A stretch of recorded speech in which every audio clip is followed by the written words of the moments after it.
Welcome to Fire Fridays. Before I even get started, there are two major things happening right now in the month of March. One, Women's History Month. So shout out to all my ladies out there. We're just holding it down and just doing big things. And also, it is Social Worker Month. Hello, I'm a social worker. So, shout out to all my social workers out there holding it down, making impact.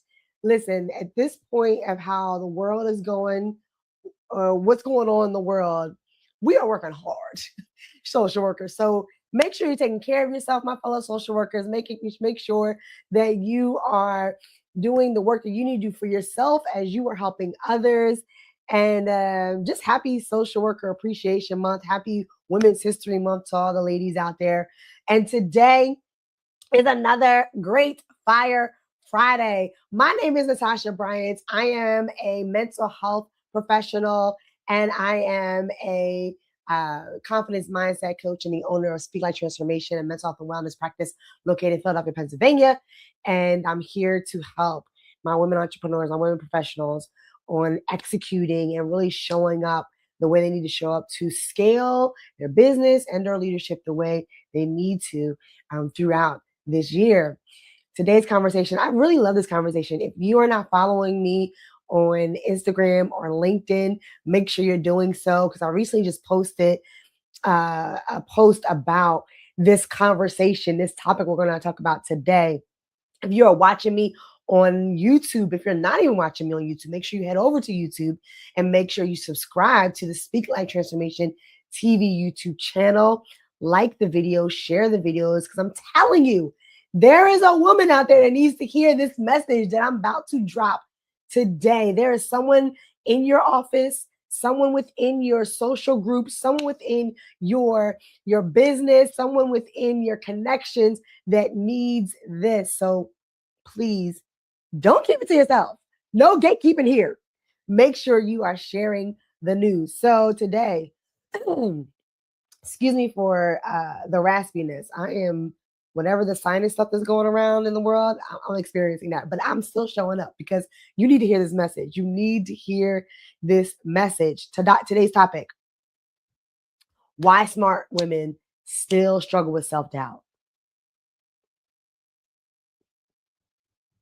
Yeah, that's where we're going today. So you already know you're going to need the pens, the papers, the notes apps, because there's going to be so many key points, especially if you are that woman. You're smart, you're doing it. Like on paper, everything, like you're checking things off. When people look at you, they're like, there's no way she's struggling with self doubt. Little do they know, each and every day when you go into the room, when you go into a space, when you show up in a space, when you're pitching your business or you're speaking in a meeting or you're showing up on social media, little do they know there is so much going on internally that is causing you to second guess yourself in those moments. If that is you, this is for you. And if you know somebody else who was going through similar things, please share this with her. Make sure you subscribe to the YouTube channel, like the videos, and share. So let's first talk about this experience, right? My first question is have you ever, right? Have you ever been the most capable person in the room? Like, you are the most capable one in the room. You know that your experience and your knowledge makes you at the top in the room.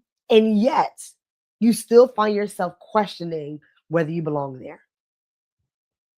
Have you ever experienced that? Maybe you're experiencing it right now at the place that you are watching this. If you're watching this during your lunch break, and maybe you're actually in the space, the environment where this happens quite often. And this is the thing, right? Self-doubt doesn't show up because you're not capable. It's not because you don't have the talents. It's not because you don't have the skills. You don't have the personality, right? The experience. No, that's not why the self-doubt creeps up in that way, right? It shows up because of how capable women are conditioned to succeed. We don't often talk about this. We don't talk about how there are so many expectations for how a woman should show up in spaces, how a woman should show up in certain roles, right? And then as a result of those expectations, we then become conditioned to meet those expectations. We then become conditioned to think this is how we're supposed to be showing up. And that's when those mindset blocks begin to prevent us from really taking ownership and authority of how we actually determine how to show up. In the 5 years, well, I said there's two things to celebrate in March. Wait a minute, I forgot. There's a third thing. The third thing to celebrate is that my business, Speak Like Transformation, has reached its 5 year anniversary right now in March of 2026. So I am so excited about this major milestone. I, I'm still baffled that I made it this far because I can't tell you how many times I wanted to quit and give up or didn't think it would get this far because of the self doubt. And also within my experience working with women, there's so many things that I have witnessed and learned even more about how the self doubt creeps up in us capable women. One, as I'm often doing a lot of work with clients about pointing out the pride that is masking the self doubt. There's so many smart, capable women I work with. And when I bring up self doubt, when I bring up lack of confidence, they're like, Psh, that's not me. I'm very confident. And then they go down the laundry list, all the things, all the successes, right? That prove that they're confident.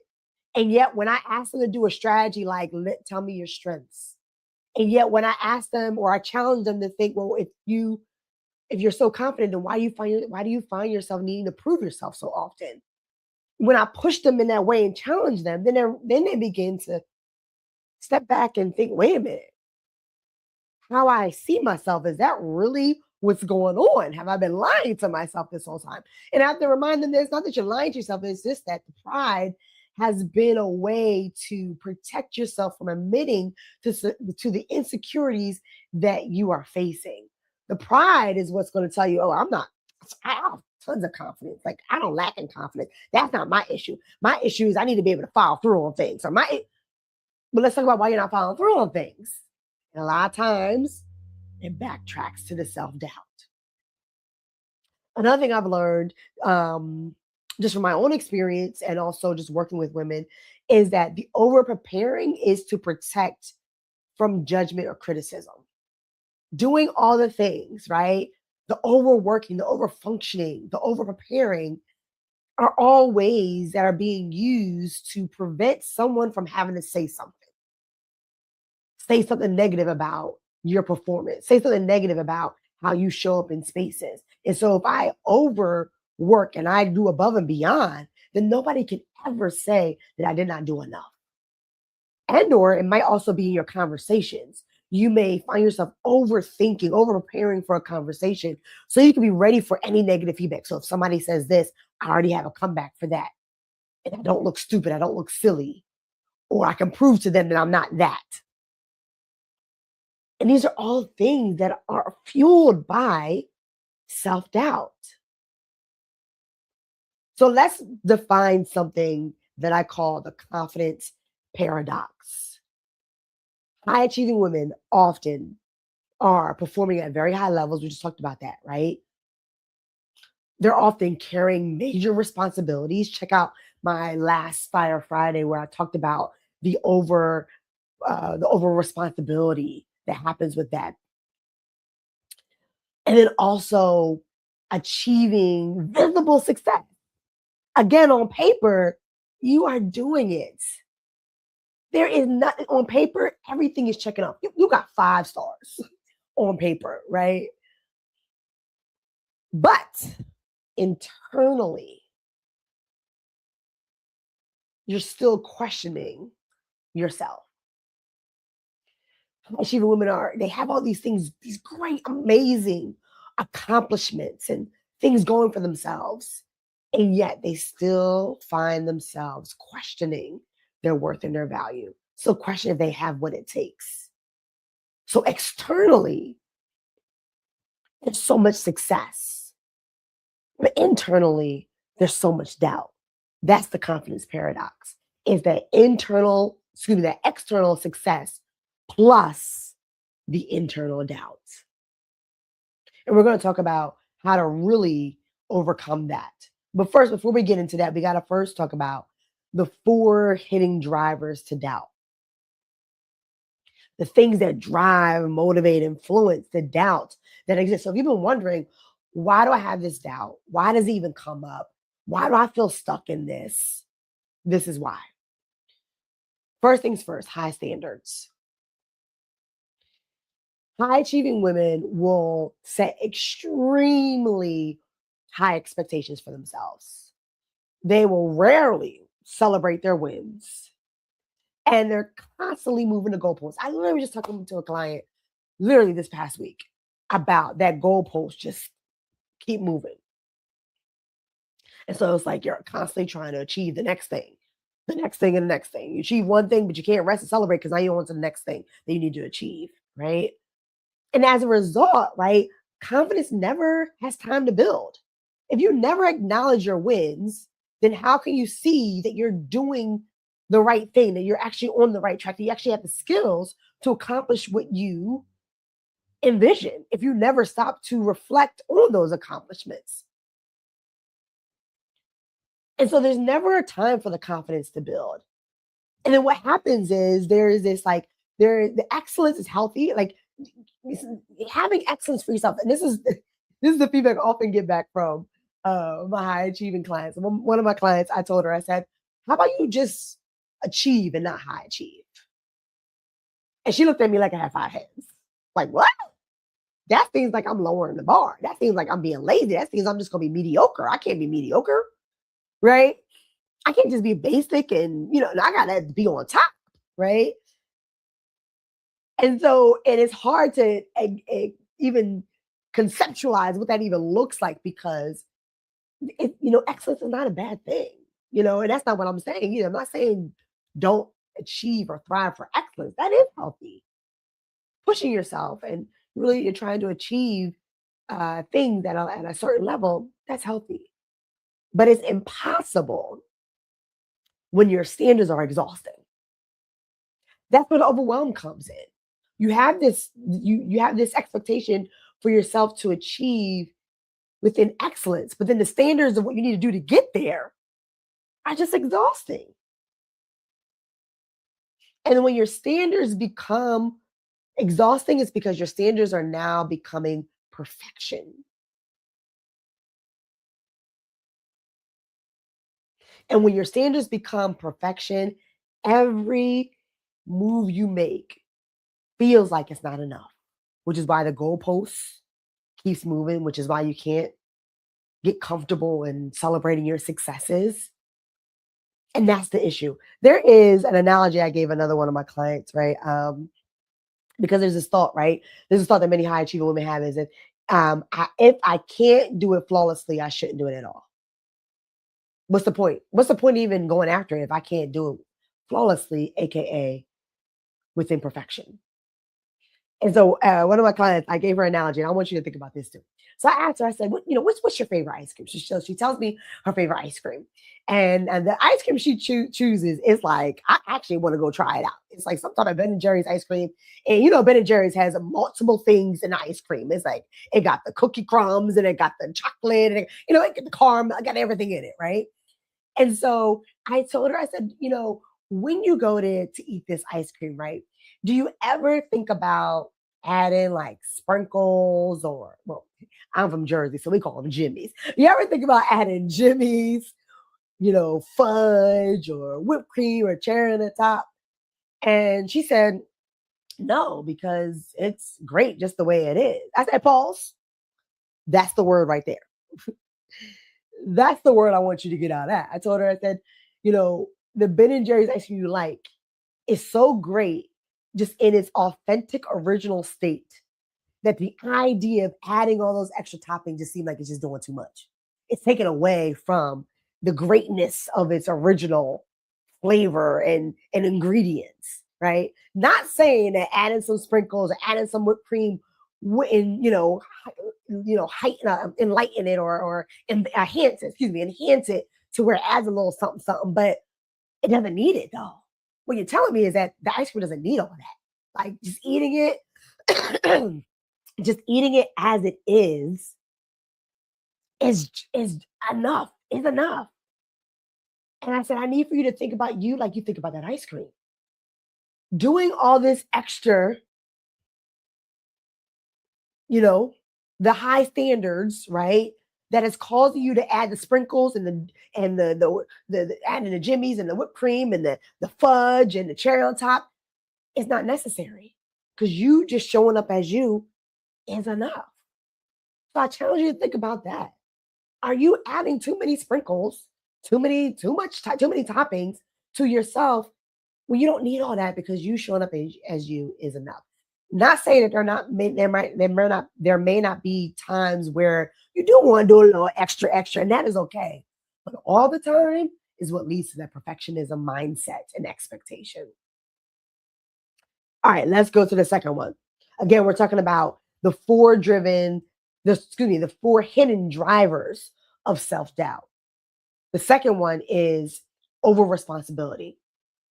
This is where many successful women are taught to be the dependable one, the strong one, and the problem solver. And that creates pressure to then never drop the ball, to always be capable, and to never appear unsure. So you have to have it all together all the time. You have to know the answers all the time and all the answers all the time. You have to be available and showing up all the time, right? And as a result, you end up carrying too much emotional and professional weight. And then when something goes wrong, you automatically assume that it's your fault. Again, because you're responsible for making it happen, right? And so the thought is if I don't hold this together, everything falls apart. That's a lot of pressure to carry. And that's when you end up making other people's responsibilities your responsibility. Things that you're not even responsible for, things that you don't even have control over, you're making it your responsibility. Let's go to number three, the need to prove. So instead of leading from authority, where it's like, I know who I am, I know what I bring to the table, and that's all that's needed, many women are operating from proving energy. Here's some examples. These are signs that you may be operating from proven energy. You're overworking, over explaining, over preparing, and over delivering. Okay, you see the connection there? Everything starts with over because you're doing too much. And you're doing a lot because you are trying to prove that you belong. And this is the thing when you're moving, excuse me, when you're proving, you're still asking for permission. You're still asking for permission to be in the room. You're still asking for permission to take the lead. You're still asking for permission to start that business. You're still asking permission to be able to speak on a specific topic, right? And that's happening because other people's opinions become your confirmation that you deserve to be there. And that's what the thought loop can sound like. It sounds like I have to show them I'm worthy. Because if they don't see it, then obviously I'm not worthy.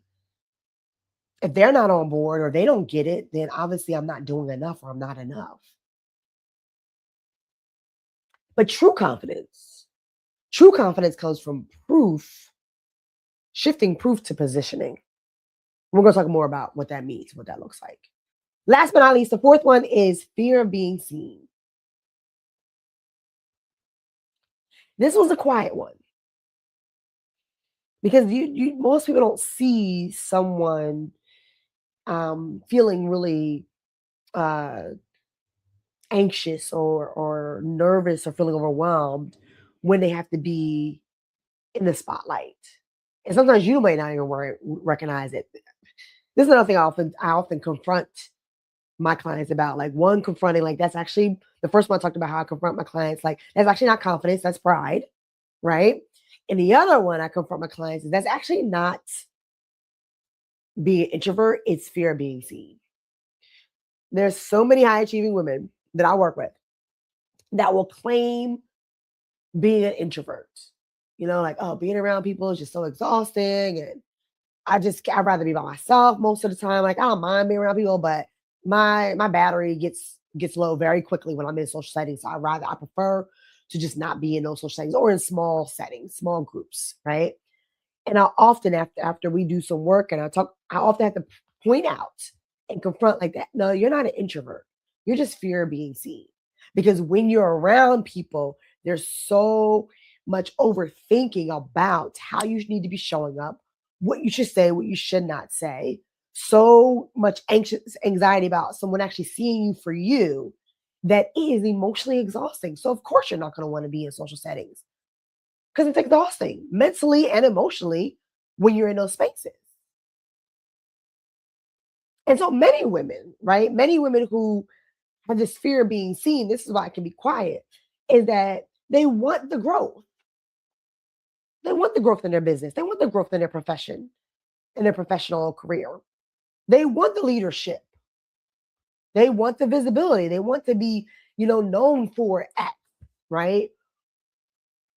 But the visibility creates exposure, and that exposure feels unsafe. Again, check out my last Fire Friday. I talk about the importance of the emotional regulation that's needed to create that sense of safety in places where you don't feel safe, so you can be visible. And the exposure, and it feels unsafe because the exposure can mean this: if I'm exposed, I'm going to be criticized, compared to others, judged, or I'm going to be provided expectations that I may not be able to meet. And so as a result of that, you shrink. You shrink your voice. And a lot of times you shrink your voice without even realizing it. You're playing small in spaces, you don't speak up, you don't share your ideas without even realizing you're not even using your voice and you're shrinking it instead. All because vulnerability feels too risky. Here's a thought loop for this one. If they really see me, what if I'm exposed? Like if they really see who I am, what that exposes the truth about me? What it exposes that I don't really know everything, that I don't have it all together, that I actually don't have that same background. They find out about my background. What if they find, what that exposes that my background, they realize, oh, that's where she came from, or that's where her education is from, or that's what her experience is. Ooh. And as a result, you just rather play small, stay in the background where nobody can ever ask you questions. So let's now talk about the shift from the self-doubt to the leadership. Now, this transition, right, helps self-doubt reduce. And self-doubt reduces when women shift from proving to positioning. And what that means is you stop trying to convince everybody. You say to yourself, I know what I bring to the table. My experience shows it. My expertise shows it. And so I don't need to do anything else. They can read my resume, I already know I got what's going on. They can see my experience, I already know. Right. So I don't have to do anything extra. Right. So you stand 10 toes down on that instead of trying to prove yourself. Another shift would go from the old pattern, overworking, overfunctioning, to the new pattern, which is strategic leadership. This is where you become strategic about how you use your time and how you use your energy. Boundaries is key in this one. And so you ask a question like, what requires my leadership versus my labor? Because a lot of the busy work you're doing that's what it is, just busy work. It's not good busy. It's just busy to try to make sure that you are preventing people from doubting that you belong here or to prove to yourself that you belong here, right? And you're just doing more work. And so you're doing a lot of labor instead of functioning in leadership. The next old pattern, shift from overthinking to the new pattern, decisive action. So instead of constantly thinking about what's the right decision, should not, waiting for confirmation from other people, you take action because taking action proves to yourself that you can handle any outcome. And that's how you get that self trust. You don't wait for confidence to show up. You don't allow the self doubt to just lead you. You lead yourself through the self doubt. And that's what self leadership is. Self leadership is where you lead yourself through the different emotions that may be coming up instead of allowing those emotions to lead you. Last one, old pattern, seeking validation, shifting to the new pattern, self trust. And this is where you respect your own thinking enough to act on it. Again, you don't need somebody else to confirm that what you're thinking is correct. You don't need to hear somebody else's opinion to determine what is right for you or what is wrong for you. You trust your own instincts. You trust your own intuition. And there's no second guessing, there's no questioning. You stand 10 toes down on that and act on it. And the more you do it, the more you trust yourself. Doubt is all about not trusting yourself. So the more you take actions and trusting in what you bring to the table and trusting the work you already put in and trusting your abilities to make good decisions, sound decisions for you, that's how you build the confidence. So confidence grows through evidence plus aligned action, not affirmations alone, right? Whether it's you getting affirmed from other people or you just affirming yourself, you have to put some action to that. Your actions have to align with the things you're saying out loud. If you are engaging in affirmation statements, you got to make sure your actions align with the things that you're saying to yourself about yourself. And the evidence that shows all of that needs to align with your actions. Your actions need to align with the evidence that shows all that about who you are. In my, past 5 years of being a licensed mental health professional and a confidence mindset coach and speaker, you know, um, one of the things that I've noticed is like something I've noticed, a very powerful thing that I've noticed is that, you know, scaling happens when you stop allowing self doubt to lead. Even for my own person, I was definitely one of those high achieving women who was just like self doubt. I mean, I know I had some self doubt here and there, but like I don't really struggle with self doubt. I never really saw myself as that person, you know. But it wasn't until I had to do some hard things. Like I mean, starting a business will make you face some hard things. Have to do some hard things, and that's when the self doubt was so loud. I mean, even still today, it comes up. I'm so much better at not allowing it to lead me and allowing me to lead it, lead through it. But I didn't realize like how much I even struggled with the self doubt. And then just working with women, that's one of the reasons why I started my coaching aspect of coaching services is because through therapy, when I would work with women, I would see that no matter what the goal is, we would always have to go back to self-esteem building because the doubt was so heavy. There's no way we can achieve these goals as long as you're doubting yourself. And I was like, if I'm noticing this with clients in therapy, then I know this is a worldwide issue. So I need to, that's when I decided to do coaching. Like I need to be able to offer a service where I can reach women worldwide so we can address this. And that's where I came up with confidence mindset coaching. And so one of the ways I'm celebrating this journey I've been on is offering 5 exclusive private scale without sacrificing strategy sessions. And these sessions are for women who are ready to scale their leadership, scale their business without sacrificing themselves. Get past the self doubt, remove these mindset blocks, the need to prove, to overfunction, the need to, all these things we're just talking about, removing all those things that's stopping you from getting to the place that you're trying to be in your life and within your career, within your business. So if this is you, I challenge you to click the link in the description to apply. Again, this is only offered to 5 women. So you must apply on women. I'm going to be personally reviewing the applications and only selecting 5 women. And this is only happening during the month of March. This is March 2026. So if this is where you want to be, if you want this type of service, it's a 30-minute session of work. We're putting things to work. This is not a clarity call. This is not just like a passive conversation. No, this is work. We're going to give you strategies and an action plan so that you can lead.